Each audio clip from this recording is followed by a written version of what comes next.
Okay, well, we want to get to your weather because we're still under this flex alert right now, and it still remains hot. Just brutally hot. There's no other way to put it. We shattered records all weekend long, and not a lot of relief in sight, Darren. No, thankfully today we're not really seeing a whole lot of records getting broken. We did get a little bit of relief today. I don't think it's making a whole lot of difference for most people.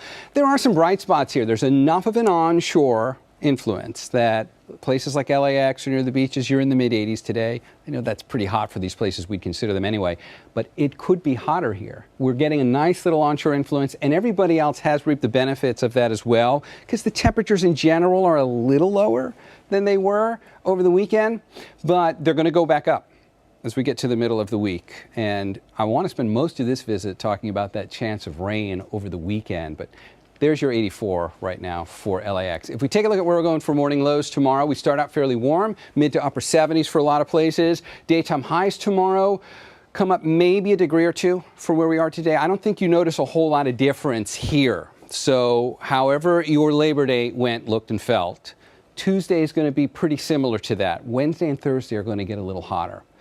And that's why the excessive heat warning is now staying in effect until we get to 9 o'clock on Thursday, and it does have everybody included in here. Much more in the way of specifics for what that means and how it's going to look and feel when we get to the 7-day forecast. Let's just take one moment to talk about how things go in a very different direction by the time we get to this next weekend for Saturday and Sunday. You don't see a thing here at home. If we go to the wide view, we can see what has now just ticked over into hurricane status. Way off the coast of Mexico, that's K. So if we put the little icon on that shows us what K is going to do, we are in no way going to experience that in any way, shape, or form like a tropical storm or a hurricane. But all that leftover moisture, once this thing falls apart, by the time we've gotten into like the end of this week, there it is, watch it on the Futurecast, that moisture's got to go somewhere.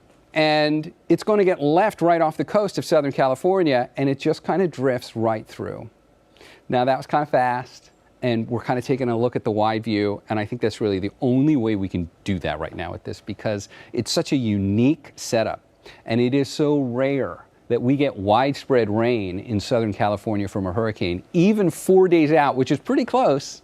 The forecast models are fairly confident it's going to happen. It's still a little too far out and a little too unprecedented to try and put specific numbers on it. The way we're going to come away with this is the notion of we're going to cool down for the weekend, but to go along with that, let's start thinking about the chance for some scattered showers across pretty much all of Southern California. Those mid-80s have to look good there for downtown LA and Orange County. Mid-90s will feel better in the valley, and as you take a look at the Inland Empire, you've got your chance there as well. I'll have much more on this throughout the evening. Ladies, back over to you. Get CBS News Los Angeles on the CBS News app. Download now. Got your phone handy? Of course you do. Scan this right here. Download the CBS LA app. And just like that, you're connected to all the best local news and videos. Now, if only everything were this easy.